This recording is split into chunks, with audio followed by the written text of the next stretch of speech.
But the 300-day grazing program basically came from a group of specialists and county agents that got together to try to address some of the issues related to high feed, high fertilizer, and high fuel costs. But basically the 300-day grazing came from the increased production costs, and we call them the 3 Fs. I can't remember any time in history where feed, fertilizer, and fuel all increased the magnitude that they increased in 1 year. It was phenomenal. And so we got together and talked with a group of county agents on how can we address these issues, how can we help producers address these issues. To magnify the problem, selling prices started to weaken as well. So we had increased production costs, our selling prices dropped, and so it really put us in a bind. So we felt like to be more efficient, we need to get more out of our pastures, we need to get more out of what hay we do feed, and we need to do a better job of feeding the feed that we need. Since it costs so much, we need to do a better job of feeding the right kind of feed, the right amounts to the cattle. So basically these three things kind of help drive our 300 days of grazing to try to address feed, fertilizer, and fuel cost.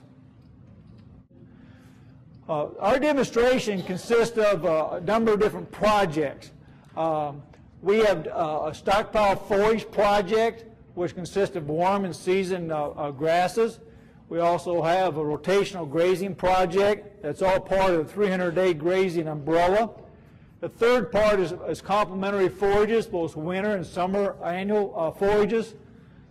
Planting the legumes to try to reduce our need for nitrogen fertilizer. Hay management, both trying to reduce storage losses and feeding losses for the hay. So these are the different projects that we have, and producers around the state can sign up for one of those projects. They can contact a county extension agent if they think that one of these projects will help them become more efficient, their pasture management, their grazing management, their cattle operation, and would like to work on one of these projects. They can contact the county office and get signed up to do that. Then we also have a number of whole farm programs. That's where we go on to a place like the Batesville station here, and we look at the whole operation and try to achieve the goal of 300 days of grazing. Sometimes these in by themselves will help achieve the goal of 300 days of grazing, but most of the time it takes a combination of those different practices to do that. So we felt like, as Don said, that if we were going to help producers advise them how to achieve 300 days of grazing, that we ought to probably try to do that ourselves. And so Don gave us the opportunity of a cow herd on the station that we manage, we control, and we try to demonstrate these practices to achieve 300 days of grazing. Our goal is a 90% calf crop, and we did not achieve that this year. We're down to 88%. And we call a net calf crop, we define that as number of calves weaned divided by number of cows exposed to the bull. And so we got about 88% this year. We'll wean our calves next month, so we'll find out if they weigh 550 pounds, and we want to reduce our supplemental feed to 60 days or less.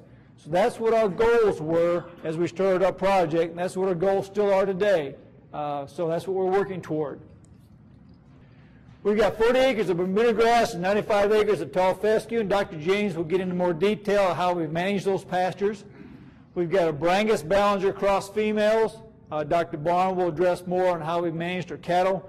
We've got 38 cows, and that equals to 47 animal units, and our calving seasons are September 1 through November 1. September and October is our calving season. And Brett will talk more about the detailed information on managing the cow herd.